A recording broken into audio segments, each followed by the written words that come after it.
how can you best prepare for writing the essay for the AQA A-level Biology 2025? Well, I'm going to be going through with you 3 key titles that we can prepare together. Hey everyone, and welcome to Miss Estruch Biology, and we are going to be going through 3 titles for the essay today. And if you weren't aware, the essay is worth nearly 10% of your entire A-level grade. So if you can crack writing this essay, it is such a good opportunity to boost your grade up. Now, I've been teaching for 16 years and I do so much past paper analysis, and I've been analysing every single essay that has ever come up on the new specification plus the old specification as well, looking at things like which titles get repeated or similar versions of, which year they last came up in, what is the gap between repeats, and so many other little bits of algorithm to try and come up with what would be some good essay titles to plan this year to best prepare for 2025 set of exams. Now, this does not mean I am predicting that these are the essay titles that are coming up. I think it's really important to make it clear that these are not predictions, because as soon as people hear predictions, sometimes they think they can just learn those essay titles, they're definitely coming up, and that's all they need to do for revision. And obviously that's not the case. This is based on past paper analysis, not predictions. It might be something similar, it might not. So you should plan these essay titles, but also do general essay preparation as well, so you don't set yourself up potentially to fail if something different comes up. Having said that, I do recommend you do plan these, because based on my previous analysis, in 2022, the essay that we planned in the live the night before the exam was the essay title that came up. In my 2023 YouTube video version of this, I had 3 essay titles to plan. The 2 that came up were 2 out of those 3. And in 2024, in one of my videos like this, I suggested looking at carbon compounds, and we planned that essay. It actually was phosphorus compounds, but you could pretty much use the exact same essay plan that we did, but focus on the phosphorus in the compound instead of the carbon. So 2025, let's see, it might be something similar to what we go through in this video and the part 2 one coming up, but these are not predictions. Yes, plan them, but also do other preparations. I do not have a crystal ball. So that is my massive disclaimer. Please do not just learn these essays. You need to make sure you are preparing for essays in general. Now, there is going to be a part 1 and a part 2 to this video, but if you want even more help preparing for the essays, I have 2 really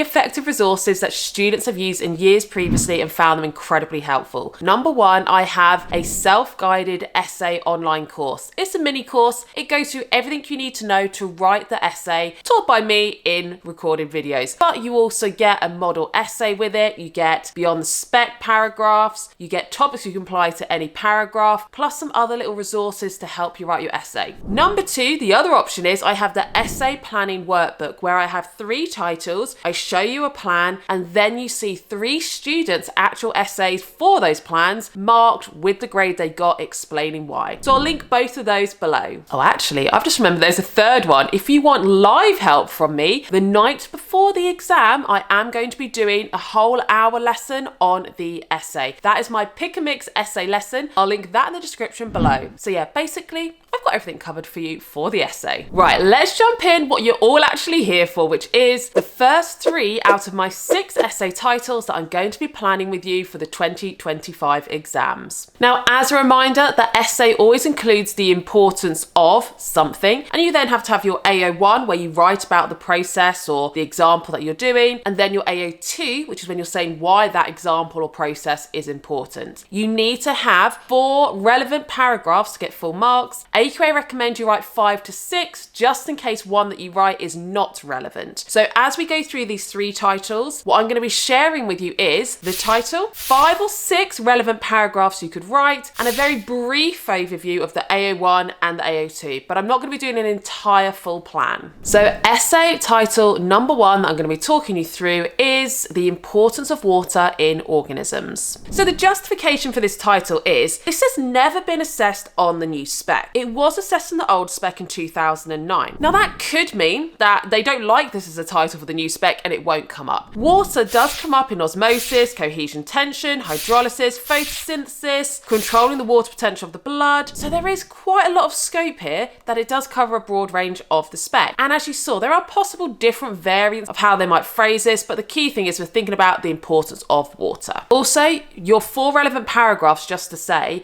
they can't be from the same spec point. So for every topic topic I'm suggesting. I'm telling you the spec points so you can see that they are different spec points as well. So for the importance of water, number one that I would include would be 3.1.7 water. So here's what I go through for my AO1. Concepts about water being a major component in cells, and in the spec it talks about it as a metabolite in condensation and hydrolysis reactions, a solvent for biochemical reactions, it's got a high specific heat capacity so it can buffer temperature changes, we've got that large latent heat of vaporization which provides a cooling effect, and strong cohesion, which is important in terms of the cohesion tension theory, and also for providing surface tension to provide a habitat for some aquatic organisms. So that would be my AO1, talking through that, linking it to the structure of water. So talking about how it is a polar molecule, and therefore you have those two different charged regions, and so hydrogen bonds form between a hydrogen and oxygen of two different water molecules. So what would be the importance then linked to this? Well, let's take a look at the AO2. You could give an example here. So you could talk through cohesion providing the surface tension and therefore a habitat, and that it helps some organisms avoid predators within the water as they can survive on the surface. This could even link to increasing biodiversity because it means you have more habitats, therefore you're going to have more potential different organisms that can survive there. Or you could talk about the buffering temperature changes, linking it to the effect with enzymes. So the concept that it helps to maintain enzyme activity even if the environmental temperature is changing. Number two, 3.3.4.2 mass transport in plants. Specifically, I would write about transpiration and the cohesion tension theory. So let's look at the AO1. You could talk about how water moves through the xylem due to the cohesion tension theory, and that cohesion between the water molecules and the adhesion to the walls. I'd link this to the structure of water, so you could, if you didn't talk about it in the first paragraph, link that here where you've got the fact it's a polar molecule and it forms hydrogen bonds between the molecules. So basically your AO1 is going to be describing the process of the cohesion tension theory. Your AO2, so that importance of water in the cohesion tension theory, would be this. The fact that water is a solvent so it can carry those dissolved ions such as nitrates that might have been absorbed from the root hair cells into those cells and up the xylem, making sure that every cell is getting a source of nitrates. That can then be combined with the organic substances made in photosynthesis to make proteins such as the enzyme ribisco, which is essential in photosynthesis. Number three on the list is 3.5.1 photosynthesis, and my AO1 for this, I'd be focusing on the light dependent reaction, in particular photolysis. So let's have a look. So I'd go through the process of photolysis, and that this is when water is split using light energy, and you are going to split the water into protons, electrons and oxygen. I would then focus on the fact that those electrons replace the electrons lost in the chlorophyll from the electron transfer chain, and that the protons are used to reduce the NADP. My AO2, the importance of photolysis here is, it's meant that in the light dependent reactions we could create ATP and reduced NADP, and those two molecules are important in the light independent reactions because the ATP can be hydrolyzed to release energy to provide the energy for the regeneration of RUBP, but also for the energy needed for the reduction of GP into triphosphate. And then the reduced NADP is providing a hydrogen for that reduction of GP into triphosphate. This is then useful because some of the carbon from the triphosphate is used to make the organic substances in a plant, for example glucose, which is an essential respiratory substrate for the plant to produce ATP for all of its metabolic processes. Number three on the list is 3.3.3 digestion and absorption. Let's have a look at what the AO1 could be for this topic. So I'd focus on hydrolysis. I would give the definition of hydrolysis, that this is a reaction that breaks bonds using water to split apart molecules. For example, starch that you might eat in your food, from bread or pasta, potatoes, that gets hydrolyzed into maltose, and then maltose gets hydrolyzed into glucose. So I would discuss that process of digestion of carbohydrates, but you could talk about digestion of proteins or lipids, and make sure when you are describing any of those three, and I wouldn't do all three because that'd be too much, just pick one of those to describe, make sure your emphasis isn't on the enzymes. This title is the importance of water. So yes, mention the enzymes, enzymes, but the big focus here is each step of digestion is a hydrolysis reaction,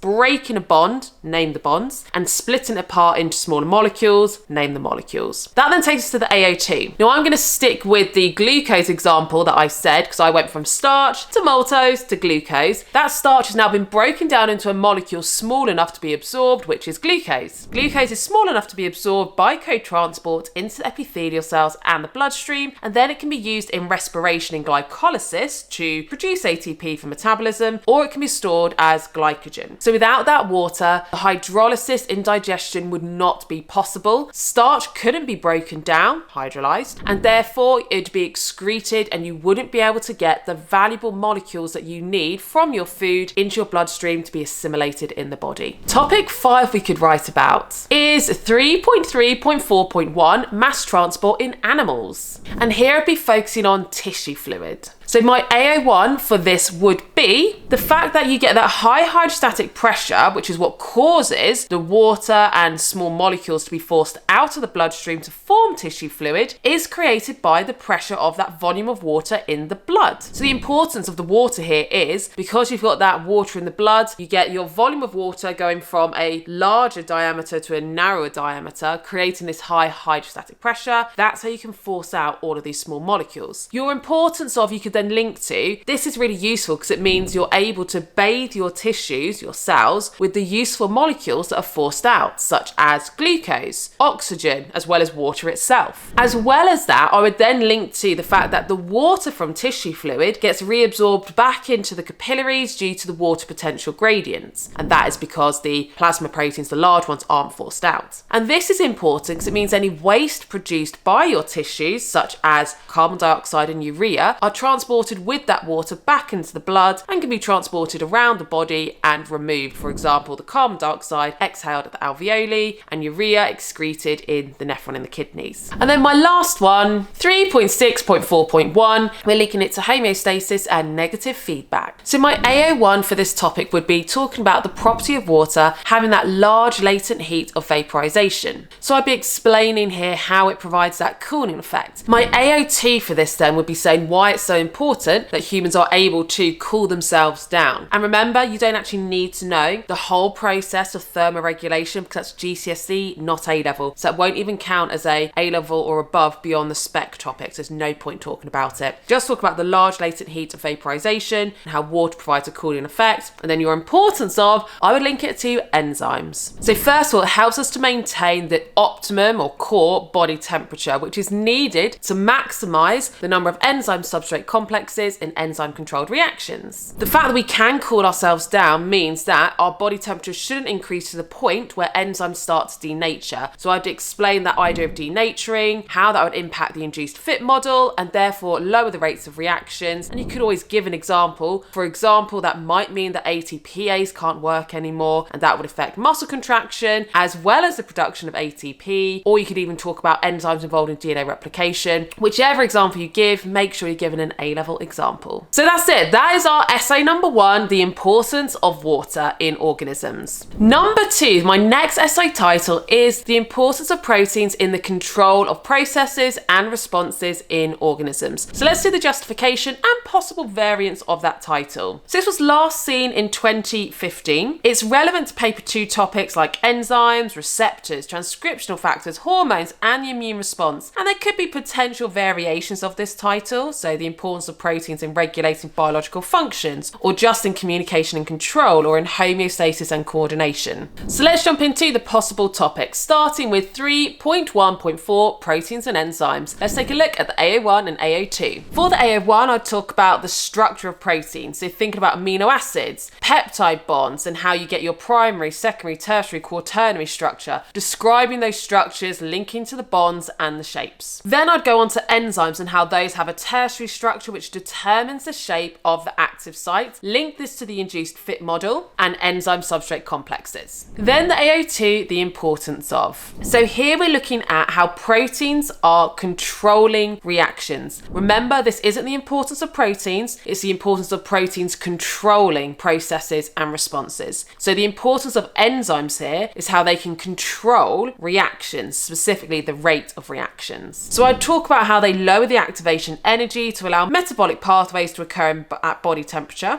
And I'd probably give an example, so ATP synthase in respiration, or we could be talking about proteins in plants here, so it could be in photosynthesis, or DNA polymerase in replication, just an example from A-level. Number 2, 3.2.2, and this is looking at mitosis. And we're going to be focusing on the spindle fibers, which are proteins, and how they are controlling the process of mitosis, specifically the movement of the chromatids. So my AO1, I would be talking about the spindle fibers, how they attach to the centromeres, and talk through all of the stages of mitosis, but make sure I'm focusing on when the spindle fibers are forming, what they're attaching to, what they're splitting and moving apart, and how this results in the chromatids being separated during mitosis. Then my AO2, the importance of these spindle fibers controlling that equal distribution and movement and separation of the chromatids to the opposite poles would be this protein control is vital for genetic stability. So for example, errors here could lead to cancer or genetic disorders.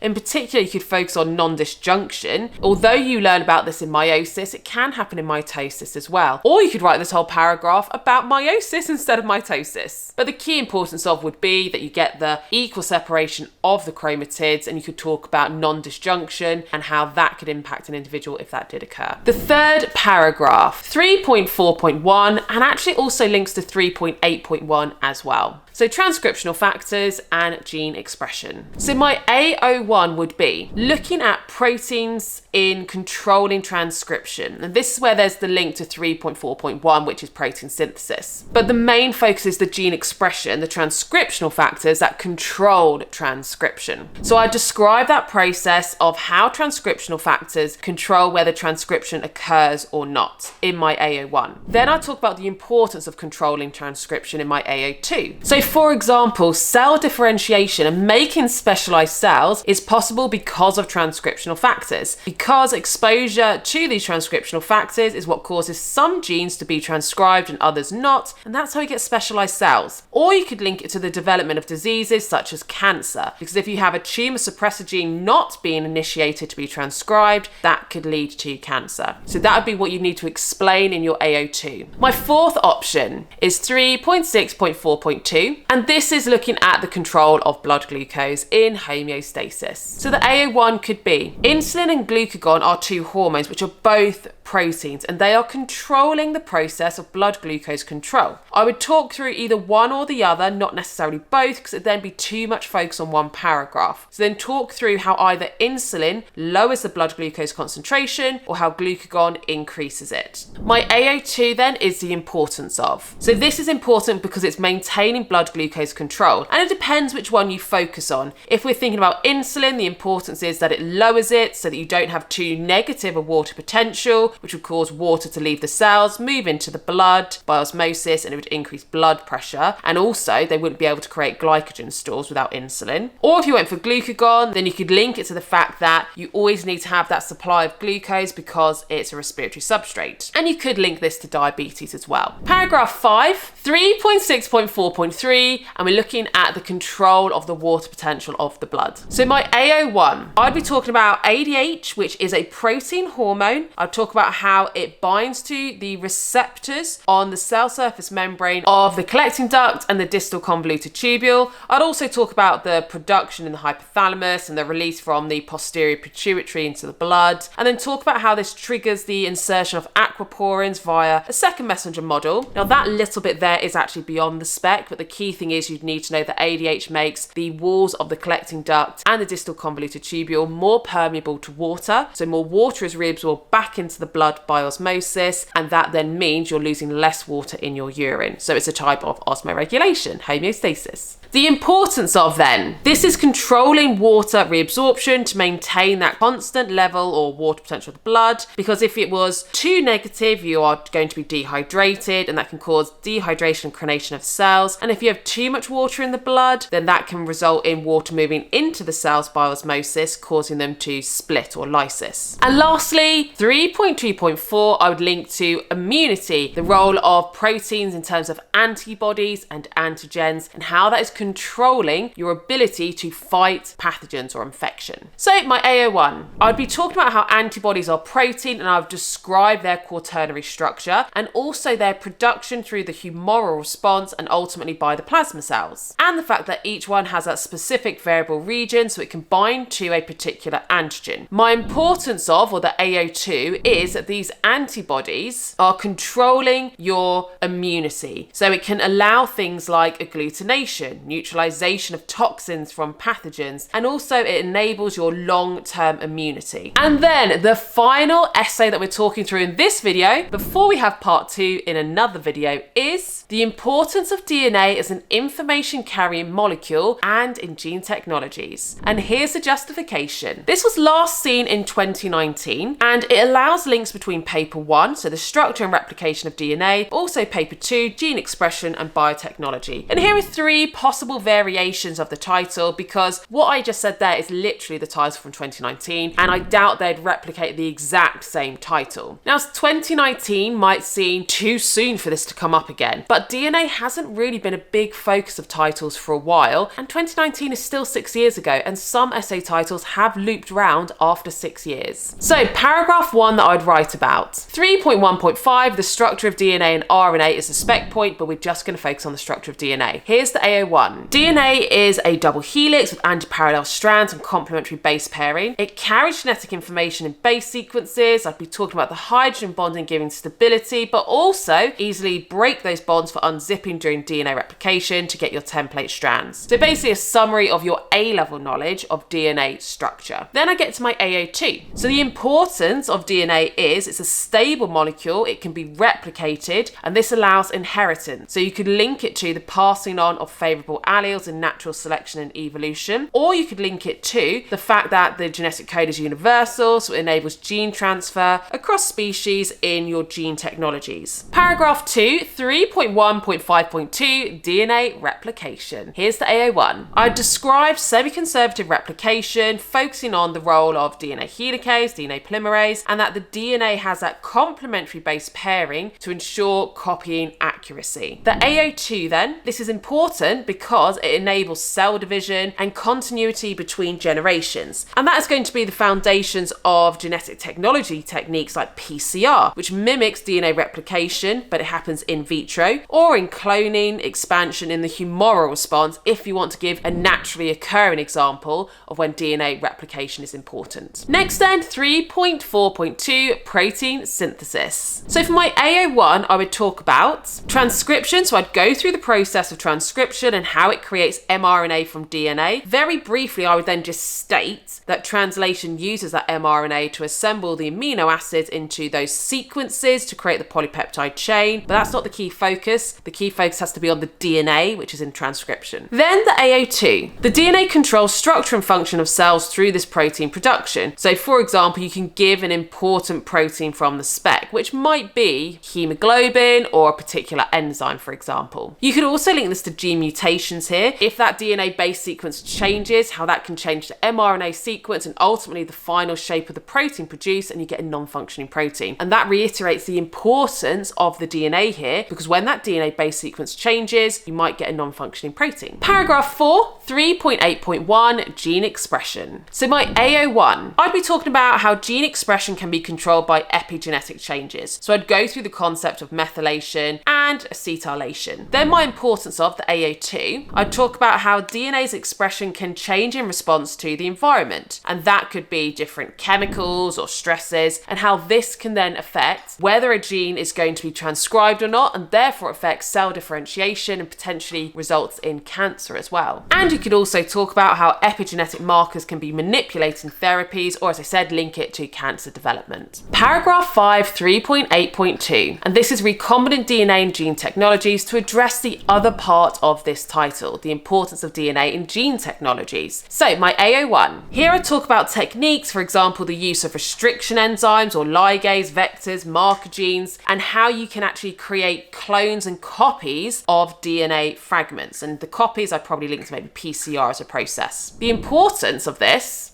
means that we can use DNA to create genetically modified organisms. So you could link it to maybe insulin production or gene therapy, or how it allows diagnosis of genetic disorders or personalized medicines. You don't have to give all of those examples. I'm just saying possible examples that you could pick from for that AA2. And then lastly, 3.4.1, DNA, genes, and chromosomes. So my AA1, I'd be talking about how genes are sequences of amino acids in the polypeptide chains and also functional RNA. So that could be one key focus of the importance of the DNA. Also that chromosomes carry DNA in eukaryotic cells and how their structure allows them to be packaged and regulated. My AA2 here, the importance of, I could link it potentially to inheritance. So if you have mutations in these genes, how that can affect the offspring, which you could talk about from a positive point of view in terms of natural selection, evolution, or maybe you could focus on speciation. So you've got a different concept as well. So that is it. The first 3 titles that I suggest you have a go at planning and writing for the 2025 exams. So give it a go, and remember, if you do want even more help with your essays, I have got my essay workbook, essay bootcamp online course, and I'm doing a 1-hour live lesson, my essay pick and mix session the night before the exam, all of which are linked below. That's it for today, and I'll see you in part 2 of this essay video.